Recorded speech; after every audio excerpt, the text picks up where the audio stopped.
వి gold trusted gold buyers. మీరు తాకట్టు పెట్టిన బంగారాన్ని విడిపించి ఈ రోజు ఉన్న మార్కెట్ ధరకు కొనబడును.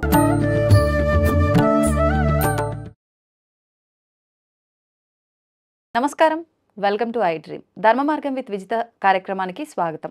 ప్రస్తుతం మనతో పాటు ఉన్నారు వేణుశ్యామ అమ్మ, శ్రీ విద్యా ఉపాసకులు, కామాఖ్య అమృత సాధన సంస్థ వ్యవస్థాపకులు. ఇప్పుడు అమ్మతో మాట్లాడి మరిన్ని విషయాలు తెలుసుకుందాం. ముఖ్యంగా ముందుగా అమ్మ గురించి, మనం అమ్మకు సంబంధించిన విషయాలు కూడా మాట్లాడి తెలుసుకునే ప్రయత్నం అయితే ఈ వీడియోలో చేద్దాం.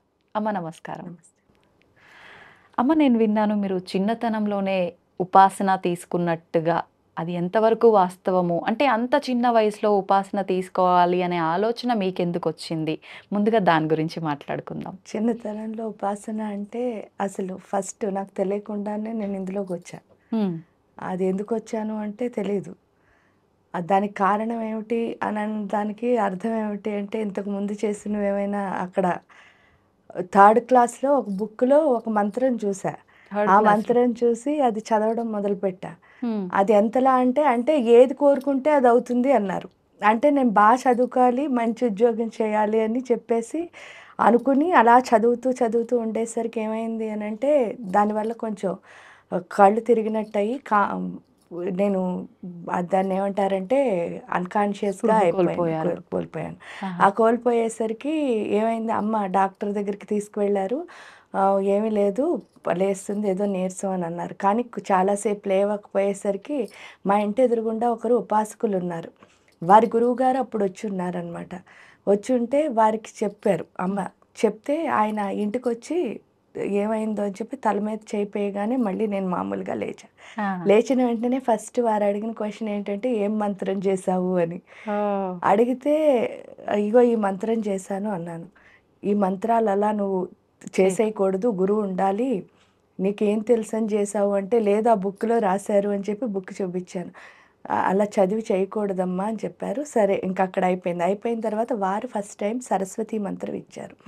ఆ సరస్వతి మంత్రాన్ని ఒక 2-3 డేస్ చేశానేమో తెలీదు. ఆ తర్వాత ఎప్పుడైనా గుర్తొస్తే చేయడం తప్ప ఎప్పుడూ చేయలేదు.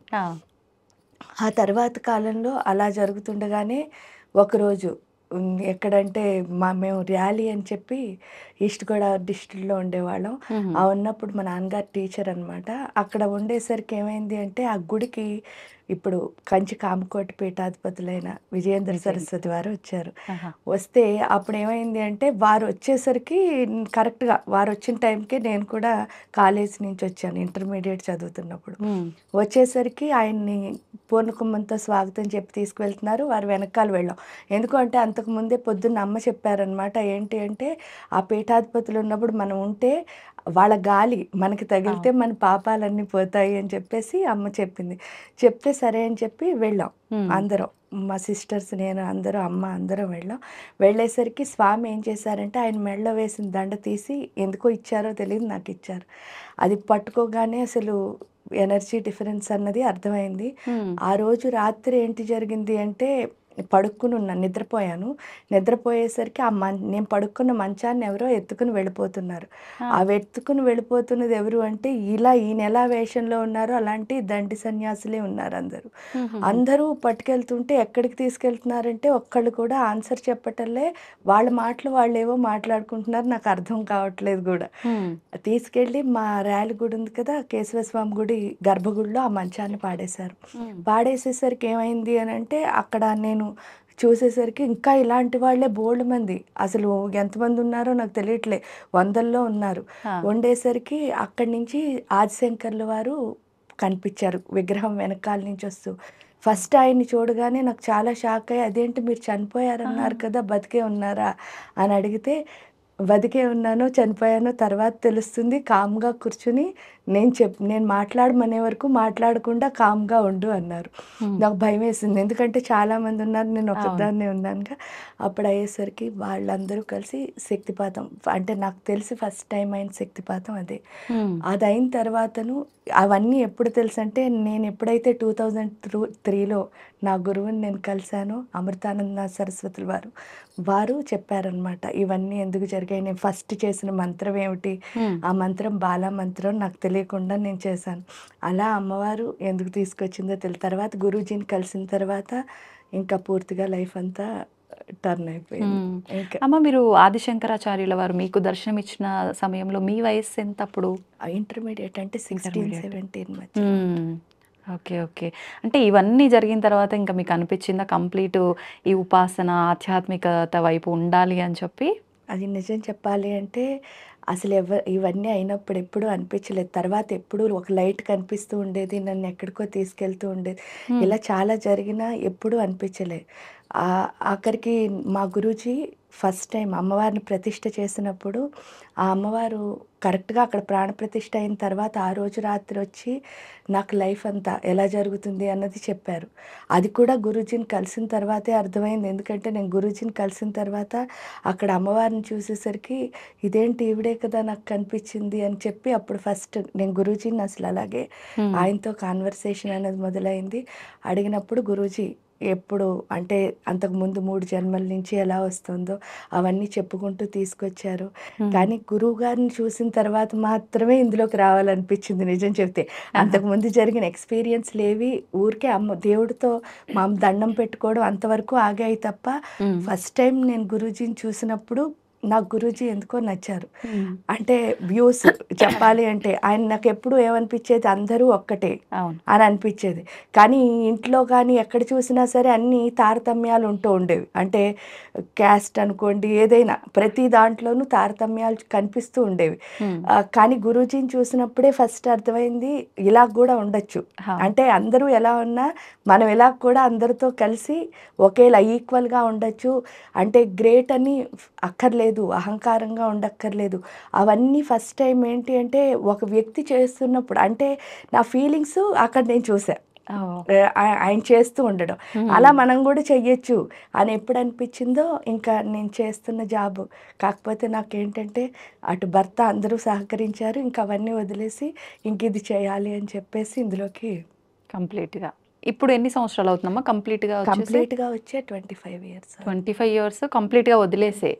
ఓ, అంటే వివాహ జీవితంలో ఉన్నప్పటికీ ఇలా ఆధ్యాత్మికత వైపు కంప్లీట్గా అలా ఉండొచ్చు అంటారా? ఎందుకు అంటే అమ్మవారు కూడా అయ్యవారు సుబ్రహ్మణ్య స్వామి గణపతి ఆవిడ అదే చెప్తోంది కదా.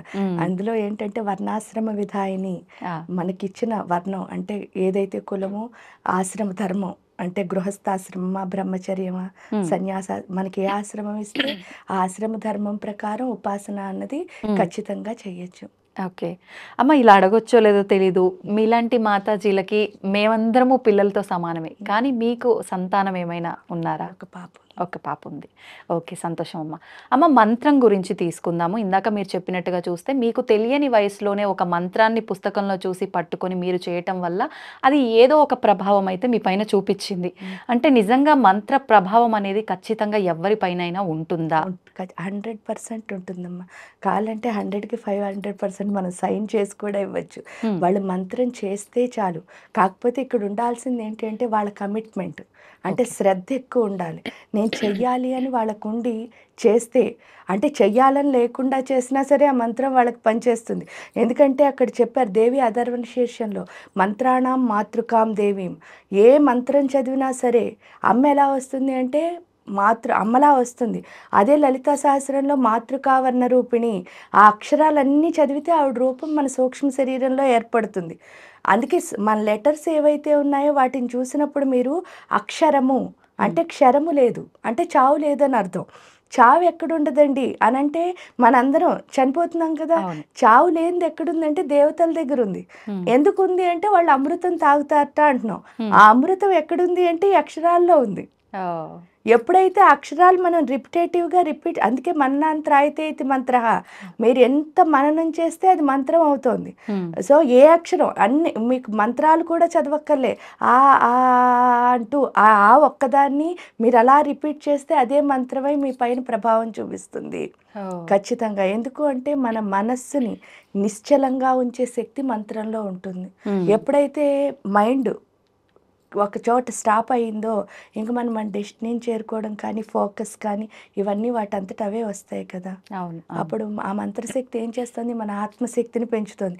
దానికి కారణం ఏమిటి అంటే మనం మంత్రం ఎప్పుడు చదువుతామో సూర్యుడికి మనకి లింక్ ఏర్పడుతుంది. సూర్యుడు ఏం చేస్తున్నాడు, మన ప్రాణశక్తిని పెంచుతున్నాడు.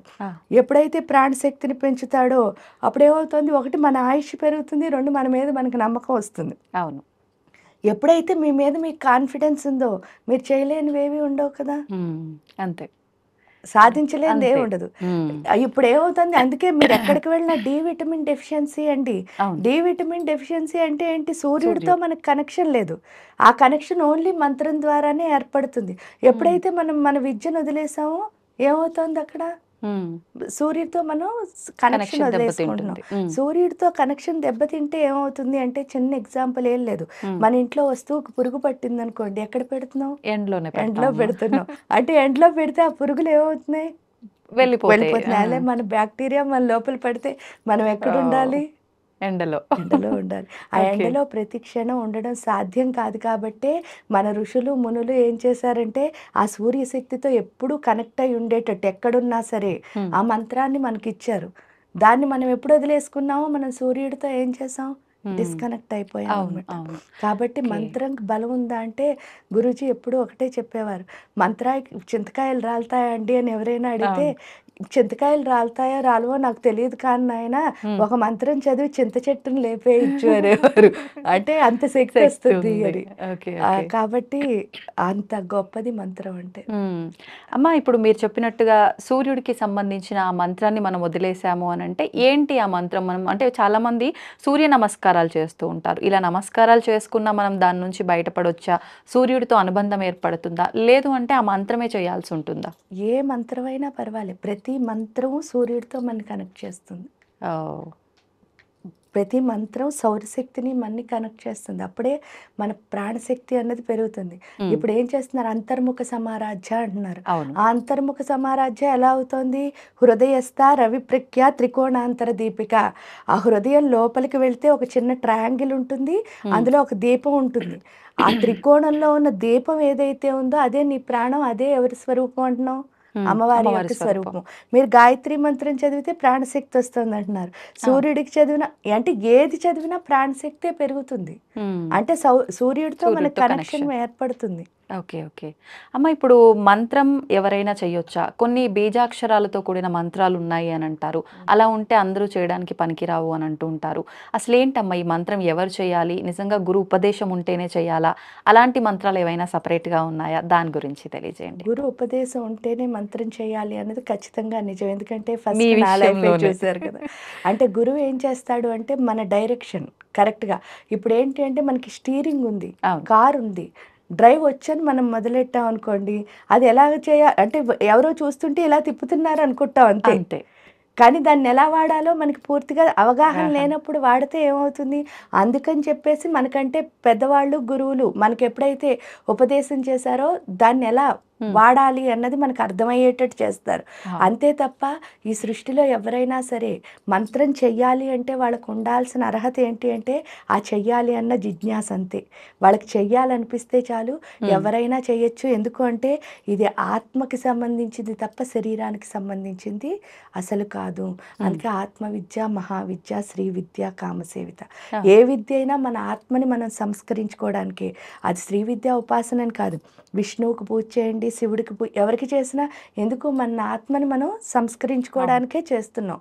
ఆ చేసుకున్నప్పుడు ఎవరైనా చేయొచ్చు, స్త్రీ పురుషుడు లేకపోతే పిల్లలు ఎవరు ఏం ఉండదు. అంటే ఈ కులం అలాంటివి ఏమీ లేవు. లింగ మత వర్ణ భేదం లేకుండా ఎవరైనా చేయొచ్చు. వాళ్ళకు ఉండాల్సింది ఏంటంటే గుండెల నిండా చేయాలి అన్నది. ఓకే, అంతే. ఆ ఇష్టం ఉంటే చాలు, చేయొచ్చు. నిజంగా అంటుంటారు కదమ్మా, ఎవరికైనా ఇష్టం లేనిదే ఆ పని మనం బలవంతంగా చేయగలిగని అంటే వాళ్ళు చేసేలా మనం ప్రేరేపించలేము. వాళ్ళంతటా వాళ్ళకి ఇష్టం ఉంటే మనం ఎంతైనా ఎఫర్ట్స్ పెట్టగలిగించగలం వాళ్ళతో. అమ్మ, ఇప్పుడు మీరు చెప్పినట్టుగా ఆత్మ విద్య, మహావిద్య, శ్రీ విద్య ఇలా చెప్పారు.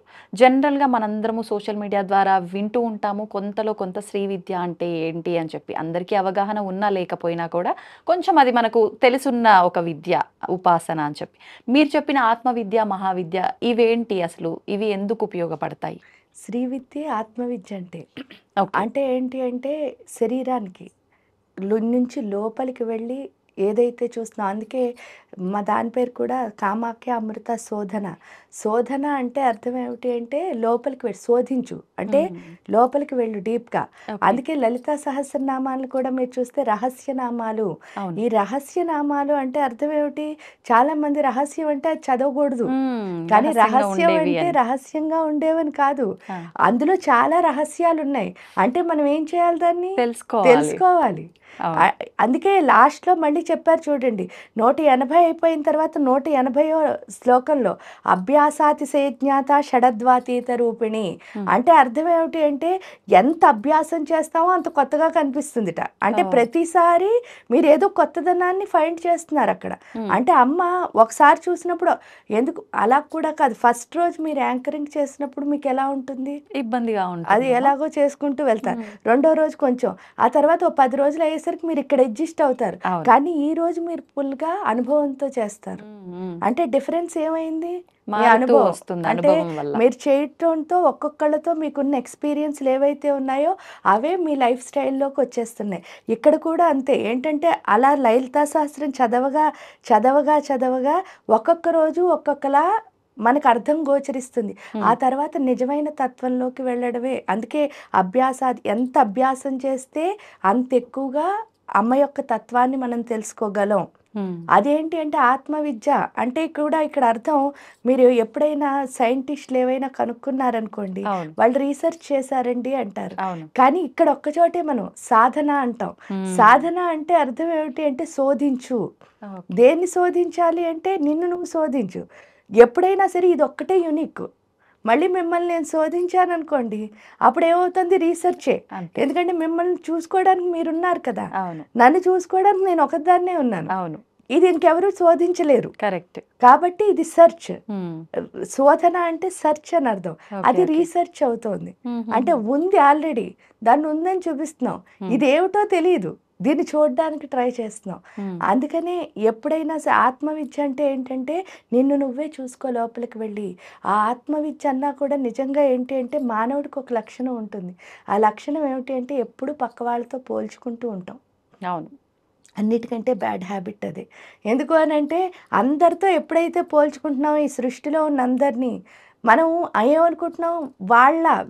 వీళ్ళలా అందరిలా ఉండాలనుకుంటున్నాం. కానీ ఎప్పుడు ఎవరిలా ఉండట్లే, మనలా మళ్ళా ఉండట్లే. మనం ఉండట్లే. అప్పుడు ఏమవుతుంది అంటే మన దగ్గర ఎన్నైనా ఉండనివ్వండి ఈ సృష్టిలో, మ్మ్. ఏదో ఒకటి లేదని అసంతృప్తి. ఖచ్చితంగా ఆ ఉంటుంది. అసంతృప్తి ఏంటి అంటే నన్ను నేను చూసుకోవటంలే. మ్మ్. దానికి అది మనకి తెలియచేయడానికి దేవుడు ఏం చేస్తాడంటే మన ఇంట్లో పిల్లలు పుట్టిస్తాడు. మ్మ్. ఈ పిల్లలు చూడండి, ఎప్పుడైనా తల్లి కానీ అంటే ఇంట్లో ఎవరు పెద్దవాళ్ళైనా మ్మ్. వాళ్ళతో ఆడుతున్నంతసేపు అస్సలు వాళ్ళు పట్టించుకోరు. అవును. అదే మనం పక్కకు వచ్చేసాం, పక్కకి రాగానే ఆ పిల్లలకి ఏంటంటే వాళ్ళ మీద అటెన్షన్ కావాలి. మ్మ్. కావాలన్నప్పుడు ఏం చేస్తారంటే అన్ని పిచ్చి పనులు చేసి, మనం ఏదో ఫోన్లో మాట్లాడుతున్నా, చుట్టాలు వచ్చి మాట్లాడుతున్నా, ఫ్రెండ్స్తో డిస్టర్బ్ చేయడానికి ట్రై చేస్తూ ఉంటారు. వాస్తవం. ఎందుకు? వాళ్ళ పైన వాళ్ళకి అటెన్షన్ కావాలి అంతే. అంతే. దానికోసం చేసినప్పుడు చాలా మంది పిల్లల్ని బుజ్జగించి చెప్తారు. ఇంకా మితిమీరుతోంది అన్నప్పుడు కొంచెం కోప్పడ్డాం అనుకోండి, వాళ్ళు వెంటనే బొగ్గుమూతి పెట్టుకుని పక్కకి వెళ్ళిపోయి కూర్చుంటారు. మళ్ళీ మనమే వెళ్ళి బతిమాలు అవును. తీసుకొస్తాం. సో ఇక్కడ కూడా ప్రాణం అంతే. ఎప్పుడు ఏం చేస్తూ ఉంటుంటాం, మనం వీళ్ళందరినీ చూస్తూ ఉంటాం. అవును. ఇదేమో పిలుస్తూ ఉంటుంది. పిలిచిన ప్రతిసారి చెప్తా ఉంటా, కొంతసేపు ఆగు, నేను బిజీగా ఉన్నాను, వీళ్ళందరినీ ఎవరు చూస్తారు అని. ఆ చెప్పిన ప్రతిసారి దీని మొహం ఏమవుతుంది? ఆ పిల్లల్లాగే బొంగుమూతి పెడుతుంది. అలా ఒకసారి అయితే పర్వాలేదు, అవును. ప్రతిసారి అదే అవుతున్నప్పుడు ఏమవుతుందంటే అసంతృప్తి ఏర్పడుతోంది. మ్మ్. ఇక్కడ ఆత్మవిద్య అని అందుకే అన్నారనమాట. ఆ అసంతృప్తి ఏర్పడుతోందని ఇప్పుడు మీకొచ్చి నేను చెప్పాను అనుకో, మీరు వినరు. అవును. నాకొచ్చి మీరు చెప్పారనుకో, నేను కూడా అవును. విన్ను. అదే నాకు నేను చెప్పుకున్నాను అనుకోండి, ఖచ్చితంగా వింటాను కదా. ఈ మంత్రం చదవడం ద్వారా ఏం అర్థమవుతుంది అంటే వీళ్ళందరినీ చూడడం కాదు, అసలు నేనేం చేస్తున్నాను, మ్మ్. ఎవరిని చూడాలి? నన్ను నేను నన్ను నేను. చూసుకోవాలి. ఎప్పుడైతే మనం చూసుకోవడం మొదలెడతామో దాన్నే ఆత్మ సాక్షాత్కార సిద్ధి అంటారు. అది ఎప్పుడైతే వచ్చిందో ఆత్మజ్ఞానం అన్నది కలుగుతుంది. మ్మ్. ఇంకప్పుడు ఇక్కడ ఆత్మజ్ఞానం ఎప్పుడైతే కలిగిందో, ఓహో దీన్ని కూడా శరీరంతో చూడడం కాదు, ఇవన్నీ ఏంటి అంటే ఆత్మలే. ఆ ఆత్మని చూడడం వస్తుంది. ఎప్పుడైతే వచ్చిందో ఇంక శరీరం మీద ఈగో అంటే ఇలా చూసినప్పుడు ఏమవుతుంది? అహంకారం. అవును. ఎప్పుడైతే లోపల చూసామో అహంకారం ఏం లేదు. మీరు చేసినా నేను చేసినా అంతే. ఒకటే. ఒకటే. అందరము అందరూ ఒకటే అన్న ఒక్కటే. ఆలోచన ఉంటుంది. అది ఆత్మవిద్య వల్ల వస్తుంది. హ్మ్. అది ఎప్పుడు రావాలంటే ఫస్ట్ మనకు ఆత్మజ్ఞానం మనకు కలగాలి. ఎందుకంటే ఈ టేస్ట్ తెలియకుండా దాన్ని మనం ఏమి చేయలేం. అవును. మనం ఏం చేస్తాం ఎప్పుడు ఇలా చూడాలని ట్రై చేస్తాం. హ్మ్. లేకపోతే దాన్ని మార్చేద్దాం అనుకుంటాం. అవును. ఈ మైండ్‌కే ఈ మైండ్ అర్థం అవ్వకపోతే దాన్ని ఎలా మారుస్తాం అసలు? అంతే. అది అక్కడికి వెళ్ళాక పూర్తిగా అర్థమవుతుంది. హ్మ్. నేను ఎవరిని మార్చడానికి ఇక్కడ పుట్టలేదు. నన్ను నేను నన్ను నేను ఉద్ధరించుకోవడానికి. ఉద్ధరించుకోవడానికే పుట్టాను అని తెలుస్తుంది. ఓకే. ఓకే. అమ్మ ఇప్పుడు బీజాక్షర మంత్రాలు అని నేను ఇందాక అడిగా కదా! దాని గురించి కాస్త నాకు వివరణ ఇవ్వరా? అందరూ చెయ్యొచ్చా? అందరూ ఏంటి? ఇప్పుడు గాయత్రి మంత్రం ఉంది. అందరూ చేయడానికి వీల్లేదంటారు. ఎందుకు చేయొద్దు? ప్రత్యేకించి ఆడవాళ్ళు అసలే చేయకూడదంటారు. అలాంటి మంత్రాలు ఈ మధ్య కాలంలో కొంతమంది నమః శివాయ కూడా చేయడానికి వీల్లేదు అందరూ. శివాయ నమః అని చెప్పాలి. ఇలా చెప్తున్నారు. ఒక్కసారి దాని గురించి వివరణ. ఏంటి అంటే అమ్మ, ఇవన్నీ మనం పెట్టుకున్న బౌండరీస్. హ్మ్. గాయత్రి మంత్రం అందరూ చెయ్యొచ్చు. ఎందుకు అంటే సీత, అనసూయ వీళ్ళందరూ చేశారనే మనకు చెప్తున్నారు సుమతి. హ్మ్. దానికి తోడు లలితా సహస్రంలోనే ఉంటుంది. ఏంటి అంటే సవ్యాపసవ్య మార్గస్థ సర్వాపద్వి నివారిణి. ఇంకొంచెం ముందుకు వెళ్తే నవావరణార్చనలో చన్నవీరం కల్పయామి నమః అని. అంటే ఆడవాళ్ళు కూడా దంధ్యం వేసుకునేవారు పూర్వకాలంలో. ఓహ్! అది వేసుకుని ఒడుగైనప్పుడు వాళ్ళు గాయత్రి మంత్రం ఇస్తేనే కదా ఉపనయనం అవుతుంది. హ్మ్. ఇప్పుడు రాను రాను ఏమైంది అంటే మన రూల్స్ మార్చుకున్నాం. అవును. కాబట్టి ఆ రూల్స్ మార్చుకుని ఏంటంటే మనం ఏం చేసాం బౌండరీస్ పెట్టుకున్నాం. పెట్టుకున్నాం. నిజంగా దేవుడిని కొలవడానికి ఒక కాలం కానీ, ఒక అవస్థ కానీ లేదా ఏమీ లేదు. ఎందుకంటే నాకు కొలవాలనిపిస్తే చాలు. హ్మ్. ఇక్కడ ఉండాల్సింది ఏంటంటే భక్తి, శ్రద్ధ, ఆవిడంటే ఇష్టం. ఆ! ఏ ఆవిడిచ్చిన విద్యను ఆవిడతోనే. ఎందుకంటే అక్కడ గాయత్రి మంత్రం అంటే కూడా హ్మ్. 24 తత్వాలు. ఇప్పుడు పురుషుల్లో 24 తత్వాలుండి స్త్రీలో ఉండకుండా ఉండవు కదా! అవును. ఆ 24 తత్వాలని ఇద్దరూ మార్చుకోవాలి. అంటే ఇక్కడ ఎవరైనా అన్ని మంత్రాలు చేయొచ్చు. ఓన్లీ వాళ్ళకి భక్తి ఉండాలి. అంతే తప్ప అహంకారంగా నువ్వు చేసావు నేను చేయకూడదా అని ఒకవేళ అలా మొదలుపెట్టినా కూడా నేనేం చెప్తానంటే చాలామంది కోరికలతో చేయొచ్చా ఆ! అహంకారంతో మొదలుపెట్టండి, కోరికలతో మొదలుపెట్టండి. ఆ మంత్రం ఎలాగో మిమ్మల్ని మార్చేస్తుంది కదా అమ్మలాగా. అవును. అవును. ఎందుకంటే మంత్రాణం మాతృకా ఉంది. అది హ్మ్. ఫస్ట్ ఎలా మొదలుపెట్టినా లాస్ట్‌కి మీరు చేరాల్సింది ఆ అమ్మనే. అంతే. కాబట్టి ఆవిడే మారుస్తుంది. హ్మ్. మధ్యలో మనమెవరిని వాళ్ళని రిస్ట్రిక్ట్ చేయడానికి. అంతే కదా! గురువుగారు కూడా ఎప్పుడూ ఒకటే చెప్పేవారు. ఏంటి అంటే వాళ్ళు కనుక మన దగ్గరికొచ్చి అడిగారనుకో అదే వాళ్ళ అర్హత. అంతే. ఎలిజిబిలిటీని మనమెవరు డిసైడ్ చేయడానికి ఆవిడ వాళ్ళకిచ్చినప్పుడు వాళ్ళు నేర్చుకుంటారు. హ్మ్. అంతే. అంతే తప్ప వీళ్ళు చేయలేరేమో అవన్నీ మనం చెప్పకూడదు. ఆ! ఎందుకు నిన్న ఎలా ఉన్నవాడు ఈరోజు మారడని ఏమీ లేదు. అవును. అవును. ఆవిడ మార్చాలనుకుంటే కాళిదాసు ఏమయ్యారు ఒక్క హ్మ్. రాత్రిలో? అంతే కదా! అంతే కదా! అందరూ అవును. అంతే. హ్మ్. యాక్చువల్‌గా నేను అదే క్వెషన్ అడగాలనుకున్నా. ప్రతి ఒక్కరం కూడా ఈ మధ్య కాలంలో ఇలాంటివి విన్న తర్వాత మీరు చెప్పినట్టుగా ఇప్పుడు మంత్రం చేసినా, మనం ఏం చేసినా కూడా ఆత్మజ్ఞానం కలిగి మనని మనం తెలుసుకుంటాము. అసలు ఏంటి, ఎందుకొచ్చాము అనేది. కానీ మేమందరం అనుకునేది కోరికల కోసమే. నేనిప్పుడు ఏదో బాధలో ఉన్నా, నా బాధ తీరిపోతుంది. లేదు నాకేదో కావాలి, అది దొరుకుతుంది అన్న చిన్న స్వార్థంతోటే మేమైతే మొదలు పెట్టాలి అనుకుంటున్నాము. నిజంగా దాంట్లో మీరు చెప్పిన దాంట్లోనే నాకు ఆన్సర్ అయితే దొరికేసిందమ్మా. కాకపోతే కామి కాక మోక్షగామి కాడు కదమ్మా! హ్మ్. మీ చుట్టూ ఏవో సమస్యలని మీరు ఫీల్ అవుతున్నారు. అంటే అవి నిజంగా సమస్యలు కాదు అని నేను చెప్పేస్తాను. ఎందుకంటే అవి నావి కాదు కదా! హ్మ్. హ్మ్. ఆ చెప్పినంత తేలిగ్గా మీరు తీసుకోలేరు. తీసుకోలేము. ఎందుకంటే మీరక్కడున్నారు ఆ సిట్యుయేషన్‌లో. హ్మ్. ఉన్నప్పుడు ఏమనిపిస్తుంది? ఇదేంటి ఇది కాదంటుంది అని. హ్మ్. కానీ ఇక్కడ ఒక చిన్న కథ చెప్తా. అదేంటి అంటే ఒక గురువుగారు ఉన్నారట.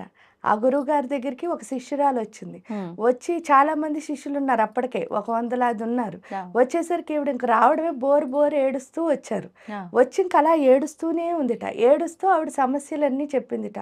చెప్పేసరికి పాపం అక్కడున్న 100 మంది కూడా 100, 200 ఎంతమంది ఉన్నారో అందరూ కళ్ళనీళ్ళు పెట్టుకున్నారు.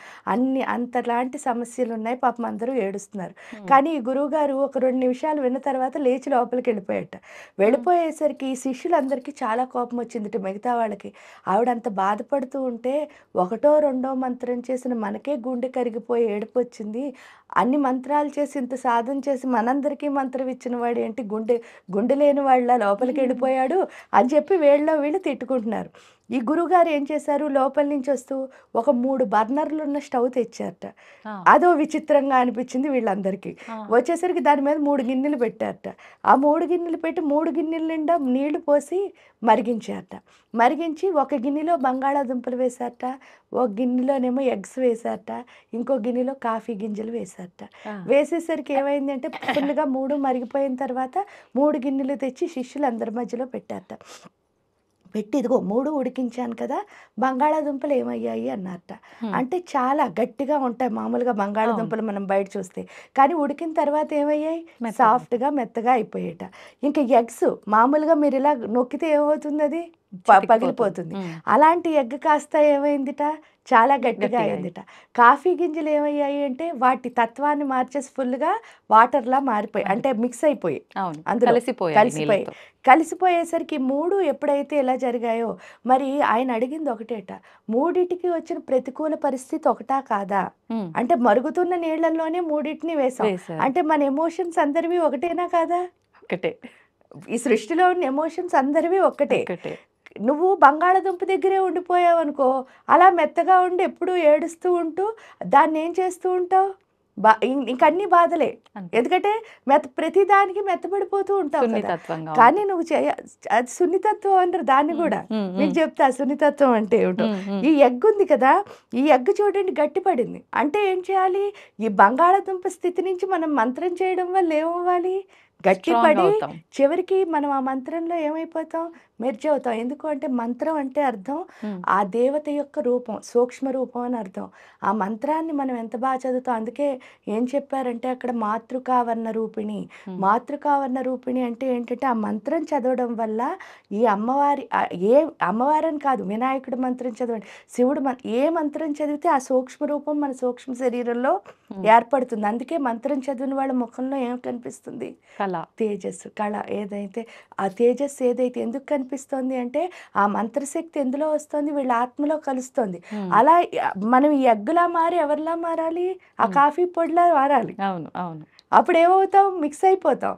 అప్పుడు మిక్స్ అయితే నువ్వే దేవత నీలో కలిసింది అంటే దేవత యొక్క స్వరూపం కింద మారుతున్నప్పుడు నీకు ఈ సమస్యలన్నీ ఏమవుతాయి, చిన్నవైపోతాయి. అప్పుడు నువ్వు కోరుకోవాల్సిన అవసరం ఉన్నదా, అసలు లేదు, సాధిస్తూ వెళ్ళడమే. అంతే.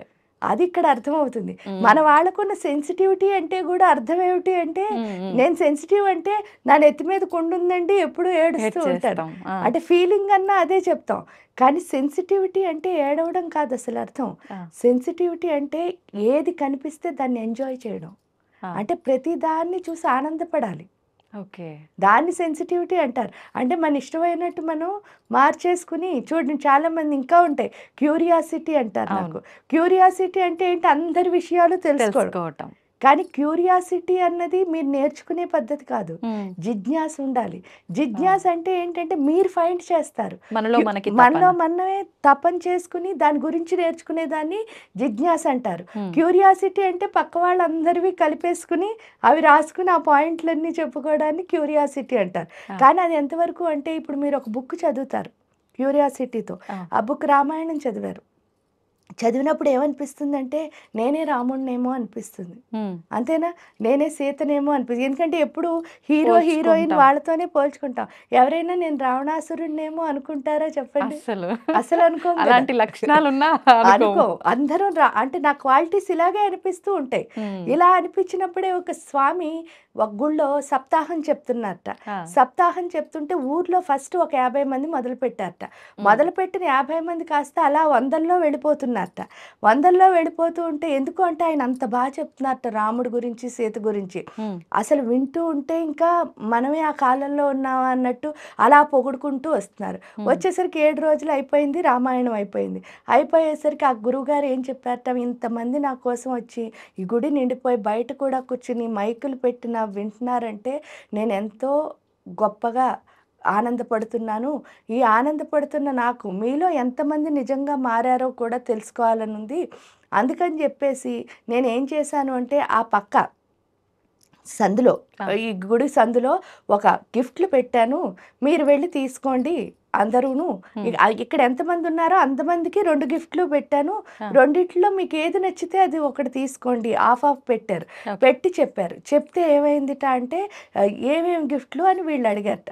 ఏం లేదు స్వామి, చిన్న క్యూరియాసిటీ, మీలాంటి గొప్పవాళ్ళు గిఫ్ట్ ఇస్తున్నారంటే ఏదో మంచి గిఫ్ట్ అయి ఉంటుంది, అది ఏదో తెలుసుకోవాలి అంటే. ఏం లేదు నాయన, ఒకటి రాముడు బొమ్మ, ఒకటి రావణాసురుడు బొమ్మ అన్నారట. అనేసరికి ఇంకా ఇక్కడ ఉన్న వేలల్లో పిల్లలు ఉన్నారు కదా, ఈ పిల్లలందరూ ఆయన్ని తిట్టడం మొదలెట్టారట. అప్పటి వరకు పొగిడిన నోటితోనే ఇష్టమైనట్టు తిట్టారట. 7 రోజులు నువ్వు ఇంత బాగా రామాయణం చెప్తే నువ్వెంతో జ్ఞానం అనుకున్నావు, నీకు అసలు బుద్ధి ఉందా లేదా, ఈ సృష్టిలో ఒక్కళ్ళైనా రావణాసురుడు బొమ్మ తీసుకుంటారా, ఇలా చెప్పారట. ఇలా చెప్పేసరికి ఏమైంది అని అంటే వెంటనే వీళ్ళు వెళ్ళారు కదా, ఆ శిష్యులు వీళ్ళు లోపలికి వెళ్ళగానే ఆ విగ్రహాల మీద ఉన్న గొడ్డను తీశారట. తీసేసరికి రాముడు బొమ్మ వైపు తిరుగున్న వాళ్ళందరూ కరెక్ట్గా తీసుకునే టైంకి రావణాసుడి వైపు తీసుకెళ్ళారట. తీసుకుని అందరూ రావణాసుడి బొమ్మలే తీసుకున్నారట. తీసుకునేసరికి ఎందుకు అని చెప్పేసి అందరూ తీసుకున్న తర్వాత ఏమిటి అని అంటే, ఇందుకే రాముడు బొమ్మలు మట్టితో చేశారట, రావణాసుడి బొమ్మలేమో బంగారంతో చేశారట. అందరూ ఈ బంగారం బొమ్మలు పట్టుకుపోయేసరికి అప్పుడు గురువు గారు అడిగారట, మరి ఇన్ని తిట్లు తిట్టారు కదా ఆయన అనేసరికి అప్పుడు ఆయన చెప్పారట, నాకు ఇప్పుడు అర్థమైంది, నేను 7 రోజులు చెప్పింది మీరు విన్నారంతే, దానివల్ల ఫలితం అయితే ఏమీ లేదు. అందుకని ఏంటంటే ఎప్పుడైనా విన్నది అలాగే ఉంటుంది, అనుభవం ఎప్పుడు ఎలా ఉంటుంది లైఫ్లో, అవును, మనకు మంచి మార్గాన్ని చూపిస్తుంది. అనుభవంతో కూడిన విద్య ఎప్పుడు ఎలా ఉంటుందంటే వాళ్ళ లైఫ్ కూడా అలాగే ఉంటుంది. విన్నది ఎప్పుడు ఎలా ఉంటుందంటే విని చెప్పడం వరకు బాగుంటుంది, లైఫ్ స్టైల్లోకి వచ్చేసరికి మళ్ళీ అది ఆచరణలో పెట్టలేరు. అదే అక్కడ మనకు అర్థమవుతుంది. కాబట్టి జ్ఞానం అన్నది ఎప్పుడు విని నేర్చుకోవడం కంటే మన లోపల నుంచి జిజ్ఞాసతో తెచ్చుకోవడమే బాగుంటుంది. ఓకే అమ్మ, బాగుంది నిజంగా. మీరు చెప్పిన తర్వాత నిజంగా వాస్తవం కదా, ఇది ప్రతి ఒక్కరు చేస్తున్న పని ఇదేనేమో అనిపించింది, ఇదే చేస్తున్నాం కూడా. కానీ అమ్మ ఇలా చెప్పినప్పుడు అనిపిస్తుంది, ఇంత బాగుంది కదా ఇలా చేస్తే, మరి చేస్తే తప్పేంటి అని చెప్పి ఆ క్షణంలో ఆలోచన వస్తుంది. మరు క్షణంలో వేరే ఇంకా ఈ రొటీన్ లైఫ్లో పడిపోయి దీన్ని మర్చిపోతాము, లేదు అని అంటే గుర్తున్నప్పటికీ రేపు నుంచి స్టార్ట్ చేద్దాంలే అనే ఒక ఆలోచన వస్తుంది, అలా డిలే చేస్తూ ఉంటాము. నిజంగా అంటే ఇది మనిషి లక్షణమే ఇంత అని అనుకుంటాము, కానీ అందరూ అలా లేరు. మళ్ళీ ఎందుకు ఇలా అవుతుందంటారు? దాన్ని ఎలా మనం చేంజ్ చేసుకోవచ్చు అంటారు? చేసుకోవాలి అంటే ఒకటే తోమ్మ, ఏంటంటే ఏదో ఒక విద్యను పట్టుకోవాలి. ఆ విద్యను పట్టుకుని మంత్రం అనే కాదు, మీకు నచ్చిన ఏ విద్య అయినా కూడా జ్ఞానమే. అది సైన్స్, సోషల్ ఏదైనా కూడా. ఎందుకంటే బోల్డ్ మంది సైంటిస్టులు వాళ్ళు చేస్తున్న పని వృత్తినే దైవం కింద భావించి ఎంతో గొప్పగా చేస్తారు. కాబట్టి మీరు ఏది పట్టుకున్నారో దాన్ని, యాదేవి సర్వభూతేషు వృత్తి రూపేణ సంస్థిత, ఆ పట్టుకున్న దాన్ని మాత్రం భక్తిగా చేయాలి. ఆ భక్తి ఒకటి ఉంటే మీరు టైం అసలు వేస్ట్ చేయరు. ఎందుకంటే కాలం అంటేనే జ్ఞానం. ఎందుకంటే కాలం అమ్మ స్వరూపం కదా, అందుకే కాళీ అని పిలుస్తారు. కాలం అంటేనే తల్లి స్వరూపం. జనరల్గా మన టైం వేస్ట్ అవ్వడానికి ఒకటే రీజను, అయితే భూతకాలంలో లేదా భవిష్యత్ కాలంలో ఉంటాం, వర్తమానంలో ఎప్పుడు ఉండం. కానీ మనం ఎప్పుడు పని చేయాలన్నా ఏ కాలంలో ఉండాలి? వర్తమాన కాలంలోనే ఉండాలి. భూతకాలం అయిపోయింది తలుచుకున్నాం అనుకోండి, ఎప్పుడు మీరు చూడండి, అయిపోయింది ఏది తలుచుకున్నా మీరు మార్చలేరు సరి కదా, అయిపోయిన దానివల్ల ఏడుపే వస్తుంది. అవును, అంటే ఆనందం ఎప్పుడు ఉండదు. అది మంచి తలుచుకున్నా బాధపడతారు, చెడ్డ తలుచుకున్నా బాధపడతారు. అది భూతకాలం యొక్క లక్షణం. ఎందుకంటే అక్కడ అధిపతి రుద్రుడు, భూతనాథుడు రుద్రుడు కదా. అందువల్ల ఏంటి అంటే భూతకాలం ఎప్పుడు మన ఏడిపిస్తూనే ఉంటుంది. దానికి రీజన్ కూడా చెప్తా. ఇంకా భవిష్యత్తుకి వెళ్ళేసరికి అమ్మవారి యొక్క స్వరూపం, అమ్మవారి స్వరూపం ఎప్పుడు ఏంటి అంటే మహామాయ. మన ప్రతిదీ రేపేంటి అంటే ఈరోజు టెన్షన్ వచ్చేస్తుంది, అంటే ఆ మాయలో పడుతూ ఉంటాం అనమాట. దీనికి కారణం ఏమిటి అంటే మనందరం అమ్మ పొట్టలోంచి వస్తాం కదా, ఆ పొట్టలోంచి వచ్చినప్పుడు ఏమవుతుంది, తల్లికి బిడ్డకి ఒక కార్డు ఉంటుంది. ఆ కనెక్షన్ బయటకు వచ్చేసిన తర్వాత కట్ చేస్తారు. ఈ కనెక్షన్ ఏం చేస్తోంది అని తెలుసుకునే ముందు ఫస్ట్ మనకు మొదటి గురువు ఎవరు అంటే భూమి మీదకి రాగానే మన అమ్మే. ఆవిడ ఏంటి అంటే మనకి పాలు ఇచ్చి ఫస్ట్ నేర్పిస్తుంది పాలు తాగడం. ఈ పాలు తాగడం నేర్చుకున్న మనకి పొట్టలో ఇంత ఎగ్గులా బయలుదేరి ఇంత పిల్లాడి కింద మారే లోపు మన అమ్మ తిన్నదంతా మనం ఎలా తీసుకున్నాం?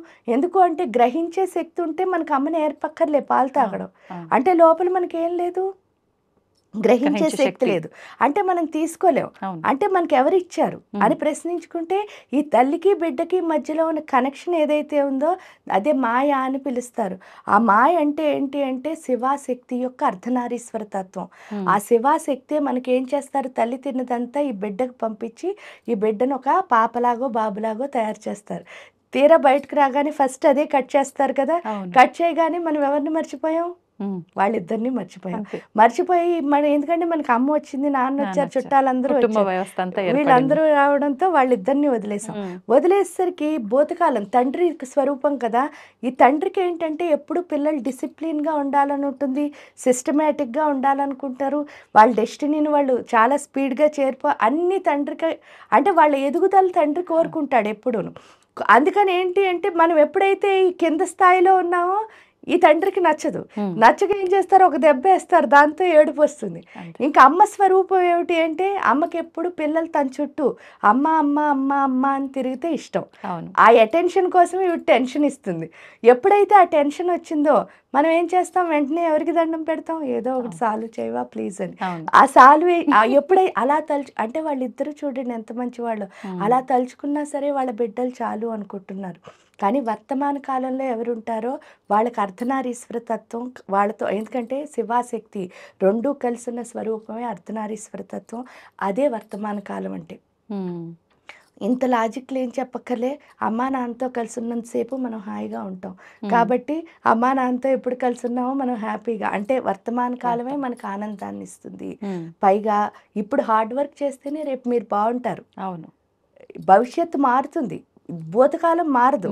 దీన్ని మార్చుకోవాలంటే మీరు ఇక్కడే ఉండాలి. అది ఇక్కడ అర్థమవుతుంది మంత్రం ద్వారా. ఎప్పుడైతే అర్థమైందో మనం మంత్రం చేసేది, దాంతో ఏం చేస్తామంటే మనం ముందుకి వెళ్తాం. అంటే టైం వేస్ట్ చేయడం అనేది చాలా వరకు తగ్గిపోతుంది. ఓకే. ఇప్పుడు ప్రస్తుతం ఈ జనరేషన్లో అందరికీ కావాల్సిందే ఇది. ప్రతి ఒక్కరు ఎంతో జ్ఞానంతో ఉన్నాం అనుకుంటారు కానీ సమయాన్ని వృధా చేస్తారు. నోటికి ఎంత మాట వస్తే అంత మాట మాట్లాడేస్తూ ఉంటారు. అంటే ఎవరి సహనాన్ని వాళ్ళు కోల్పోయి ఇది కాదు కదా అనుకునేది కూడా చేసేస్తూ ఉంటారు. అంతే కదమ్మా? ఓకే. అంటే వీటన్నిటికీ పరిష్కారం మనం భగవంతుణ్ణి పట్టుకోవాలి. అమ్మ మీరు అన్నారు ఏది చేసినా మనం భక్తితో చేయాలి అని చెప్పి. అసలు ఏంటి భక్తి? నాకు తోచిందల్లా భక్తి అని అంటే దేవుడికి దీపారాధన చేశానా, నమస్కారం చేసుకున్నానా, అది హడావిడిగా కానివ్వండి, ఎలా నాకు ఎంత సమయం ఉంటే అంత సమయం నా పనికి నేను వెళ్ళానా. ఇంకొకరు ఉంటారు, వాళ్ళు ఎంతసేపు పూజ రూమ్కి వెళ్ళేది ఉండదు, ఆలయానికి వెళ్ళేది ఉండదు, కానీ నాకు మనసులో దేవుడు ఉన్నాడు, ఇదే భక్తి అనుకుంటారు. అసలు ఏంటి నిజమైన భక్తి? నిజమైన భక్తి అంటే మనం ఏ పని చేస్తున్నా సరే, ఇప్పుడు ఆ తలుపు వేసాం, ఆ తలుపు వేయడమే పూజ. మీరు తుడవడమే పూజ. గిన్నె కడగడమే పూజ. అంటే ఏది చేసినా సరే విసురుగా చేస్తారు చూసారా, అలా కాకుండా ప్రేమగా చేయడం ఏదైతే ఉందో అదే పూజ. ఇప్పుడు మీతో మాట్లాడుతున్నాం, అది కూడా మంచిగా ప్రేమగా మాట్లాడుకోవాలి. ఎందుకంటే మళ్ళీ ఎంతసేపు ఎప్పుడు కలుస్తామో మనకు తెలియదు కదా. అవును. ఈ కాసేపు మనం హాయిగా ఉండొచ్చు కదా. అవును. అదేదైతే ఉందో అదే భక్తి అంటే. పూజ అందుకే అంటారు కదా, పత్రం పుష్పం ఫలం తోయం. ఇవేవి దేవుడు కోరుకోవటం లేదు, నీ మనస్సును కోరుకుంటున్నాడు. అందుకే శ్రీచక్రానికి మహానైవేద్యం అన్నా కూడా అదే. మహానైవేద్యం అంటే మనస్సే నైవేద్యం అని. ఇది ఒక్కటి ఇస్తే చాలు, మీరు మనస్సు ఇచ్చేసి హాయిగా. ఎందుకంటే ఎప్పుడైతే మీరు ప్రతి దాన్ని ఆ మనస్సుతో కలిసి చేస్తారో అప్పుడు ఆటోమేటిక్గా మీలో భక్తి వచ్చేస్తుంది. అదే డివినిటీ అంటే. అంటే ఎవరికి వాళ్ళు చేస్తున్న పని ఇష్టం ఉండదు. అంటే ఎందుకు వచ్చానరా, ఏం తప్పగా అలా ఉండకూడదు. మీరు ఏ పని చేసినా సరే, అది చిన్నదవ్వచ్చు అంత పెద్దదవ్వచ్చు, చాలా ఇష్టంగా చేయాలి.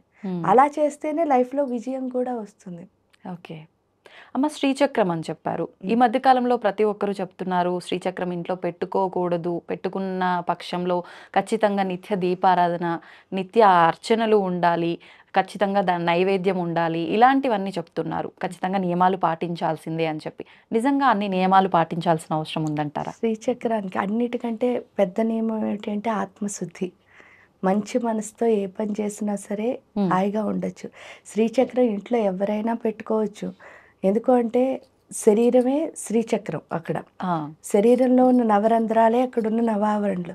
కానీ ఎందుకు దానికి ఖచ్చితంగా పూజలు జరగాలి, గురువు ఉండాలి, ఇలాంటివన్నీ చెప్పారు అంటే శ్రీచక్రానికి ఒక లక్షణం ఉంది. శ్రీచక్రానికి అని కాదు, మీ ఇంట్లో మీ అమ్మ ఉన్నారు, లేకపోతే మీకు పిల్లలు ఉన్నారు, మీ లక్షణం ఏమిటి అని అంటే పిల్లలకి వాళ్ళు ఏదన్నా చిన్న పని చేశారనుకోండి, మీరు దానికి డబుల్ చేసి ఇచ్చేస్తారు. అవును. ఎందుకు అంటే పిల్లల మీద తల్లికి అంత ప్రేమ ఉంటుంది. అంతే.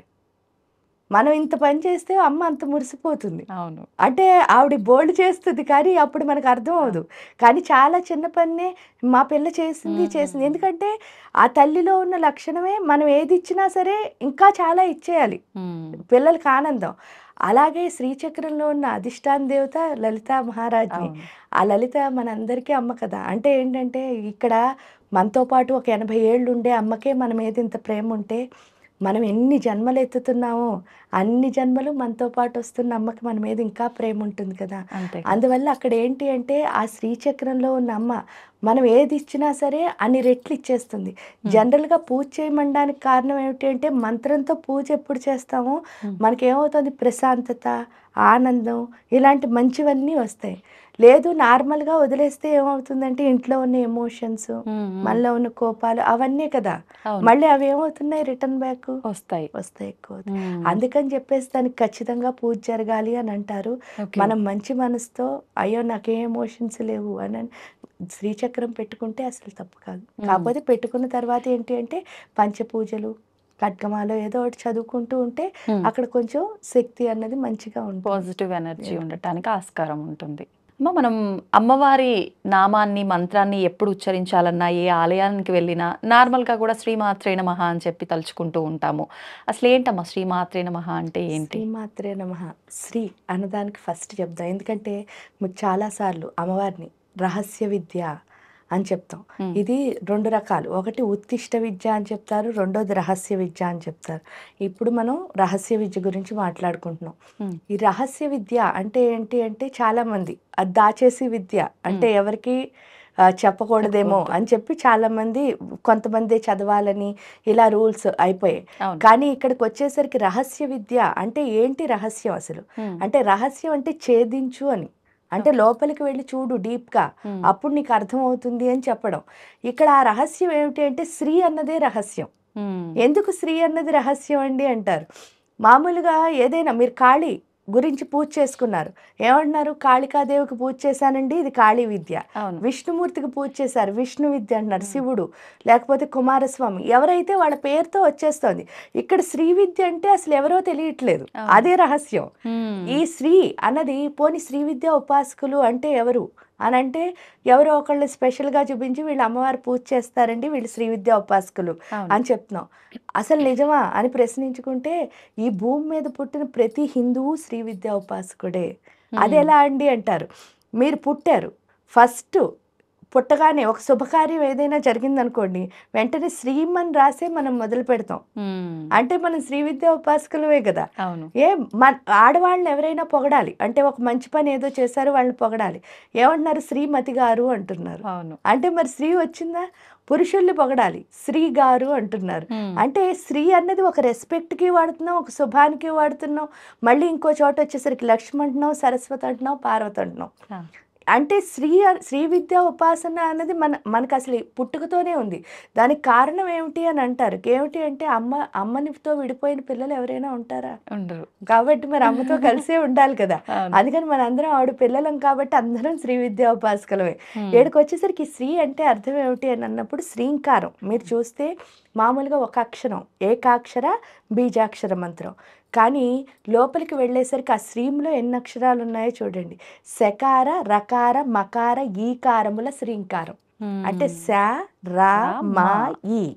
ఈ శ అంటే ఏంటి, శ అంటే ఏంటి అంటే శారదాదేవి సరస్వతి, రా అంటే రమాదేవి లక్ష్మి, మా అంటే ఉమాదేవి పార్వతి, ఇంకా ఈ అంటే ఏంటి అంటే ఈశ్వరీయ శక్తి.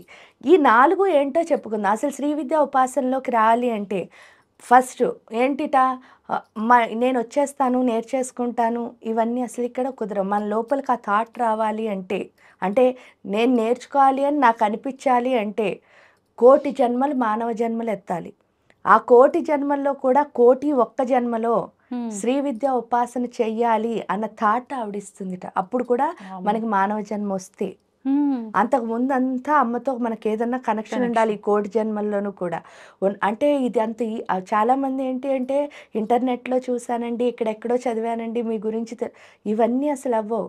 మళ్ళీ ఆ గురువుకి ఆ శిష్యులకి కూడా ఎప్పుడో పూర్వ జన్మల నుంచి సంబంధం ఉంటేనే ఇక్కడ మనం కూర్చుని ఉంటాం. అంటే అర్థం ఏమిటి, ఇన్ని కోట్ల జన్మలు కష్టపడితే ఈ రోజు మనం దీనికి వచ్చాము అని కనుక మనకి తెలుసుకుంటే దాన్ని ఏం చేయలేము, మనం పట్టుకోగలుగుతాం గట్టిగా. ఆ రెస్పెక్ట్ అన్నది ఇక్కడ వస్తుంది. ఇక్కడ ఏంటి అంటే అక్కడ కూడా మన లోపల ఎప్పుడైతే ఆ థాట్ వచ్చిందో నాకు శ్రీ విద్య ఉపాసన చేయాలి అని, వచ్చే లోపు ఫస్ట్ అంటే ఈ రోజు వస్తుంది అనుకోండి, 15 సంవత్సరాల క్రితం ఏమవుతుందిట అంటే మన ఇంటికి శారదా అమ్మవారు వస్తారట. ఏంటంటే ఫస్ట్ లలితాదేవి ఉపాసన చేయాలంటే ఎవరు రావాలి, సరస్వతి రావాలి. సరస్వతి ఎలా వస్తారంటే మనం ఇందాక అన్నారు కోరికలతో చేస్తాం కదండి అని, ఇలా కోరికలో కష్టాలు ఏవో ఒకటి వస్తాయి.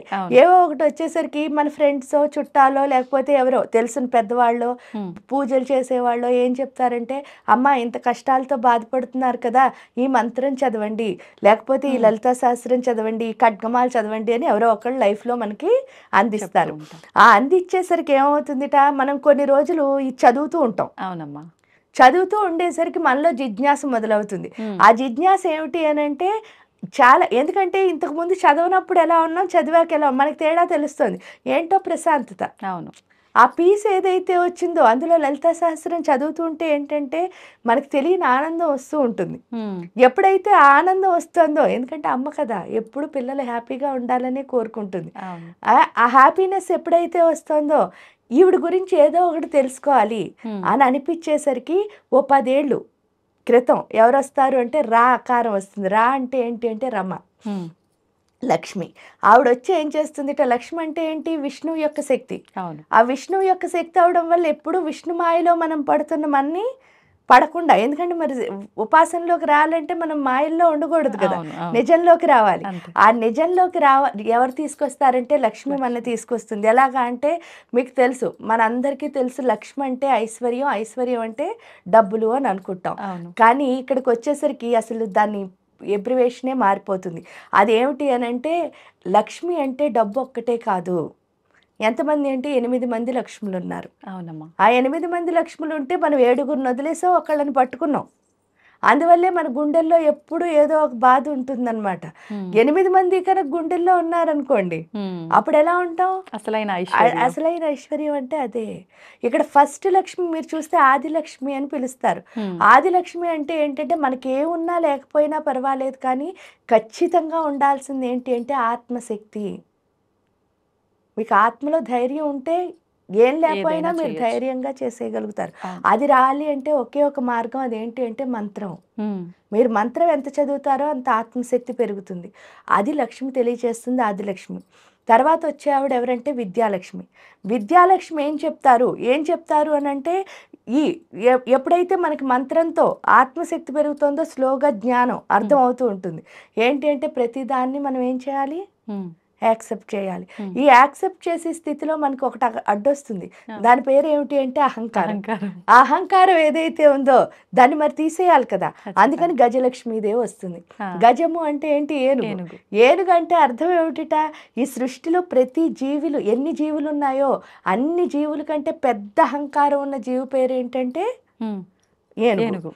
సో అంటే ఏంటి, పెద్ద అహంకారం అంటే ఏంటండి అంటారు. అంటే మనకెంత అహంకారం ఉంది, ఆ కాలు నుంచి తల వరకు అంతే, ఇంత చిన్న అహంకారం.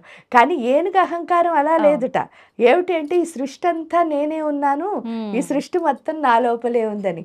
ఈ చిన్న అహంకారాన్ని తీసేసి ఆ పెద్ద అహంకారాన్ని పెడుతుంది గజలక్ష్మి. ఎప్పుడైతే అందరిలో మనని చూసుకోవడం, మనలో అందరినీ చూసుకోవడం వచ్చిందో ఇంక మనకి పెద్ద ఏముండదు, ఈక్వాలిటీ ఎప్పుడైతే వచ్చిందో ఆ తర్వాత వచ్చే లక్ష్మి పేరు ధైర్యలక్ష్మి. స్లోగా మనం ప్రకృతితో కలవడం మొదలు పెడతాం. ఎప్పుడైతే కలిసామో మనకి బాగా ధైర్యం వస్తుంది. ఆ ధైర్యం వచ్చిన తర్వాత వచ్చే ఆవిడ పేరే సంతానలక్ష్మి. సంతానలక్ష్మి అంటే చాలా మంది ఏంటంటే బోల్డ్ మంది పిల్లలు పుడితే వాళ్ళని సంతానలక్ష్మి అనుకుంటారు. కానీ ఇక్కడ పిల్లలు పుట్టడం కాదు, మనం అమ్మ అవ్వడం. అమ్మ అవడానికి పిల్లలు పుట్టడానికి చాలా తేడా ఉంటుంది. ఎందుకంటే పిల్లలు అందరికీ పుడతారు, కానీ అందరినీ పిల్లల కింద చూడడం అమ్మ అవడం. ఎందుకంటే మనకు పుట్టిన ఒక్కళ్ళే ఇద్దరు మన అవును. పిల్లలు అని అనుకోవడం కాదు. ఈ సృష్టిలో ప్రతి ఒక్కళ్ళు మనకి పిల్లలే. అంటే నువ్వు తల్లి అయితేనే నీకు ఆ తల్లితనం విలువ తెలుస్తుంది. తెలుస్తుంది. వాస్తవం అమ్మా. అది ఇక్కడ అర్థం చేసుకుంటాం. ఎందుకు తల్లి అవ్వాలండి అంటారు. తల్లికి ఏంటిట అంటే ప్రతి దాన్ని ఇష్టపడడం వస్తుంది. అంటే తల్లికి బిడ్డని ఇష్టపడడం ఒకటి అలవాటు ఉంటుంది కదా. అవును. లోపాలు దానివల్ల వెతకరు. ఇంకా అన్నిటినీ ఇష్టపడతారు. అప్పుడు మనం చేసే పని మనం చాలా గొప్పగా చేయగలుగుతాం. తల్లి ఎప్పుడయ్యామో అప్పుడు. ఇక్కడ తల్లి అంటే ప్రేమ ఒక్కటే కాదు. తల్లి అంటే రియలైజేషన్ అని అర్థం. అంటే మిమ్మల్ని మీరు ఎప్పుడు విమర్శించుకుంటూ ఉండాలి అని నేర్పిస్తుంది సంతాన లక్ష్మి. ఎప్పుడైతే మనని మనం విమర్శించుకోవడం మొదలెట్టి, ఎందుకంటే మనకి ఎప్పుడు ఇదే అలవాటు కదా. అవును. అది పోయి ఇలా చూపించుకో, ఆ ఒక్క వేలు మాత్రం ఎవరికో ఎందుకు, నీకే చూపించుకో అంటుంది. ఎప్పుడైతే చూపించుకున్నామో మనలో ఉన్న చెడ్డ గుణాలన్నీ స్లోగా ఏమవుతాయి, పోతాయి. పోయేసరికి అప్పుడు వచ్చేది ఎవరు అని అంటే విజయలక్ష్మి. ఏ పని చేసినా సరే మీకు అన్నిట్లో సక్సెస్. ఎందుకంటే స్వార్థంగా ఏ పని చేసినా ఒకటి విజయం రావచ్చు, ఒకటి అపజయం రావచ్చు. నిస్వార్థంగా ఏ పని చేసినా ఏమవుతుంది, అన్ని విజయాలే. విజయాలు అయిన తర్వాత వచ్చేది ఎవరు అంటే ధాన్యలక్ష్మి. ధాన్యలక్ష్మి అంటే అర్థం ఏమిటి అంటే రైతు. మీరు ఎప్పుడైనా చూడండి, వారికి ఒక పెద్ద లక్షణం ఉంటుంది. అదేంటంటే ఆయన ఎప్పుడు ఆయన కోసం పండించుకోట, మనందరి కోసం పండిస్తాడు. అంటే ఏంటి అంటే నీకు తెలిసిన జ్ఞానం నీతోనే ఆగిపోకూడదు. నువ్వేం చేయాలి, స్ప్రెడ్ చేయాలి, అంతే, షేర్ చేయాలి. అందులో ఏంటంటే విశ్వవర్ధనంబు విద్యాధనంబురా. నువ్వు చెప్పిన కొద్దీ నీలో పెరుగుతుంది, అంతేకాని దాచేసుకోవడం ఎందుకు. కానీ మనకేముందంటే అహంకారం మమకారాల మధ్యలో పడి రెండు, ఒకటేంటంటే చెప్పాననుకో వాళ్ళకి తెలిసిపోతుందేమో, నాకు వాడికి అప్పుడు తేడా ఉండదు అని చెప్పరు. లేదా వాడి దగ్గర నేర్చుకోవాలంటే నన్ను ఎక్కడ తక్కువ అనుకుంటారో అని నేర్చుకోరు. ఈ రెండు ఎప్పుడు చేయమో మనం ఎదగం. ఆడికి వెళ్ళాక అది అర్థమవుతుంది. నీకు తెలుసున్న దాన్ని నువ్వు స్ప్రెడ్ చేయాలి, నీకు తెలియని దాన్ని నేర్చుకోవాలి. ఇక్కడ ధాన్యలక్ష్మి అది చెప్తుంది. ఎప్పుడైతే అది వచ్చిందో ఆటోమేటిక్గా ధనలక్ష్మి అన్నావిడ వస్తారు. కానీ మనం చేస్తున్న తప్పు ఏంటంటే ఫస్ట్ ధనలక్ష్మి కోసం పరిగెట్టేసరికి కింద 7 స్టెప్పులు లేవు. అప్పుడు వెనక్కి వస్తున్నాం. వెనక్కి వచ్చేసరికి స్ప్రెడ్ చేయాల్సిన స్థితిలో ఏం చేస్తున్నాం, సేవింగ్స్ అని దాస్తున్నాం. ఎప్పుడైతే దాచామో, ఒక శక్తిని ఎప్పుడు దాచకూడదు. అది ఏమవుతుంది, ఒక్కసారి బ్లాస్ట్ అవుతుంది. కాబట్టి విజయాలు ఏమి ఉండవు. ఎప్పుడైతే విజయం లేదో మనకి గుండెల్లో ఇష్టం ఉండాల్సిన ప్లేస్లో అయిష్టం. ఇందాక మీరు చెప్పింది ఏ పని ఇష్టంగా చేయలేం, ఎందుకు వచ్చిన బతుకురా అన్నట్టు. అలా ఎప్పుడైతే చేసామో ధైర్యం ఉండదు. కరెక్ట్ అమ్మా. ధైర్యం ఎప్పుడు లేదో అహంకారం పెరిగిపోతుంది. అంతే. ధైర్యం లేకపోవడం వల్ల ఏం చేస్తాం, వాళ్ళకంటే గొప్పని చూపించాలంటలో మన లో అయిపోతున్నాం. లో ఎప్పుడైపోయాం, ఎప్పుడు ఈగో వచ్చిందో అక్కడ అస్సలు విద్య ఉండదు. ఆ విద్య ఎక్కడ లేదో శక్తి అక్కడ ఉండదు. అందుకే శక్తిహీనుల కింద డి విటమిన్ డెఫిషియన్సీ అని తిరుగుతూ ఉంటాం. ఇక్కడికి వచ్చేసరికి అది లక్ష్మి మనకి తెలియచేస్తుంది. ఎప్పుడు తెలియచేస్తుందో అలా రావద్దు, ఇలా వెళ్ళాలి అని తెలుస్తుంది. ఇలా ఎప్పుడైతే వెళ్ళామో అప్పుడు పూర్తిగా గుండె ప్రశాంతం అవుతుంది. ఎందువల్ల అంటే రాజ్యలక్ష్మి కోశనాథ చతురంగ బలేశ్వరి అంటే ఏంటి అంటే ఈ మొత్తం కోశాగారానికి ఇది ఈ రాజ్యానికి కోశాగారం ఇదే. అంటే హృదయం. అంటే మీరు చెప్పాలంటే ఖజానా, ఒక డబ్బులు పెట్టే ప్లేస్. ఏంటి అంటే హృదయం. ఇది ఉంటేనే మొత్తం ఈ రాజ్యం అంతా శుభ్రంగా నడుస్తుంది. అక్కడ ఎవరున్నారు అంటే రాజ్యలక్ష్మి. ఆవిడ ఉంటేనే ప్రశాంతంగా ఉంటుంది. ఎప్పుడైతే ప్రశాంతంగా ఉంటుందో అప్పుడే లలిత రావడానికి అక్కడ శుభ్రంగా ఉంటుంది. అంతేకాని ఎందువల్ల లలిత వచ్చినా మనకు తెలియదు అంటే, మరిగిపోతున్న నీళ్ళల్లో మన మొహం చూసుకోవాలనుకున్నాం అనుకోండి, ఎప్పుడైనా మన మొహం మనకు కనిపించిందా, లేదు. అదే ఆ వాటర్ని కింద పెట్టేయండి, ప్లెయిన్గా ఉన్నప్పుడు మొహం చూడండి, కనిపిస్తుంది. అంటే నిజాన్ని చూడాలి అంటే మనం ఎలా ఉండాలి, ప్లెయిన్గా ఉండాలి. అది చేస్తుంది లక్ష్మి. చేసిన తర్వాత మకారం. మా అంటే ఉమా అని అర్థం. ఉమా అంటే ఎవరు అంటే పార్వతి. పార్వతీదేవి ఏం చెప్తుంది అంటే ఇందాక మనం చెప్పుకున్నదే కంపారిజన్, పోల్చుకోవడం. ఆ పోల్చుకునే లక్షణం ఏదైతే ఉందో అది తల్లి కదా, గట్టిగా ఏంటి అంటే బెత్తం పుచ్చుకుని చెప్తుంది అనమాట. ఆ పోల్చుకోవడం అన్న లక్షణం తప్పు, నిన్ను నువ్వు చూసుకో. ఎప్పుడైతే మనం చూసుకోవడం మొదలెట్టామో అప్పుడు ఏమవుతుంది, ఇక్కడేమో అమ్మవారి గురించి అర్థమైంది లలితమ్మ కోసం. వాగ్భవకోటల్లో సరస్వతి, ఇక్కడ ప్రశాంతత, నిజమేమిటో తెలిసింది. ఇక్కడికి వచ్చేసరికి మనం చూసుకోవాలనిపించింది. ఇదేనా అని అనుకున్నప్పుడు ఇదంతా కాదు, ఏంటి అని అంటే ఇంకా ఏదో నిజం ఏదో ఉంది. ఆ నిజం ఏమిటి అంటే ఈశ్వరీయ శక్తి. ఈశ్వరీయ శక్తి అంటే ఏంటంటే ఈశ్వరుడి యొక్క శక్తి. ఈశ్వరుడి యొక్క శక్తి ఎవరు అంటే అమ్మ. ఆవిడ ఎక్కడున్నారు అంటే ఫస్ట్ ఈశ్వరుడు ఎక్కడున్నాడో మనకు తెలియాలి. ఈశ్వరుడు ఎక్కడున్నాడండి అని అన్నాం అనుకో, ఈశాన సర్వ విద్యానం ఈశ్వర సర్వభూతానం బ్రహ్మాధిపతి బ్రహ్మణోధిపతి బ్రహ్మా శివోమే అస్తు సదాశివం.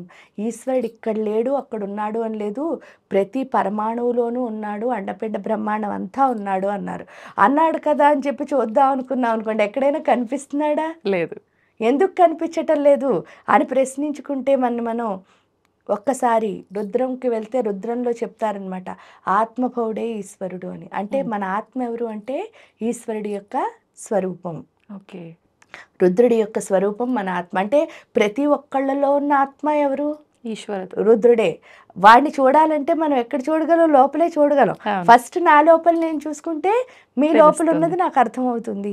కానీ ఇక్కడ లోపల చూసుకున్నప్పుడు ఏమర్థమవుతుంది అంటే లోపల ఈశ్వరుడు ఉన్నాడు, బయట ఉన్న ప్రకృతి అంతా ఎవరి స్వరూపం అంటే అమ్మ యొక్క స్వరూపం. లోపల నాన్న బయట అమ్మ ఉన్నారు. ఇప్పుడు నేను చేయాల్సింది ఏంటి అంటే ఈ నాభిస్థానం ద్వారా వాళ్ళిద్దరిని కనెక్ట్ చేయడం, కలుపుకోవడం. అదే శ్రీ విద్యా ఉపాసన అంటే. ఆ శ్రీ అంటే అర్థమే అది. అందుకనే రహస్యం ఏంటి అంటే శ్రీ అంటే అర్థం ఏమిటి అంటే సరస్వతీదేవి, లక్ష్మీదేవి, పార్వతీదేవి వీళ్ళు ముగ్గురు మనని మార్చిన తర్వాత మనం చేసే పని ఏంటంటే ఈ ప్రకృతిని మన ఆత్మని అనుసంధానం చేసుకోవడాన్ని ఆ శ్రీంకారం అని పిలుస్తారు. అందుకే అది శ్రీ విద్యా ఉపాసన. ఈ ప్రకృతిని ఆత్మని అనుసంధానం చేసే. విద్య అంటే ఏంటంటే కనెక్షన్, ఉపాసన అంటే ఏంటంటే అలా మారడం. ఎవరిలా మారుతున్నావు అంటే ఆ లలితమ్మలా మారుతున్నాను. అందుకనే శ్రీ మాత్రే నమః, అన్నిటి ముందు శ్రీ పెట్టడానికి కారణం అది. ఓకే, అద్భుతం అమ్మ. నిజంగా చాలా అద్భుతంగా వివరించారు. నిజంగా అంతే చక్కగా అర్థమైంది కూడా. ఆ డీటెయిలింగ్ అంటే ఎంతోమంది చెప్తుంటారు కానీ వింటుంటే అనిపిస్తుంది, కానీ ఆ వివరణ మాత్రం నిజంగా సూపర్ ఉందమ్మా. ఇంకా మాట్లాడాలనిపిస్తుంది కానీ మనకు సమయం సరిపోవట్లేదు. మరొక మంచి ఎపిసోడ్లో మరిన్ని విషయాలు మాట్లాడుకుందాం అమ్మా. ధన్యవాదాలు.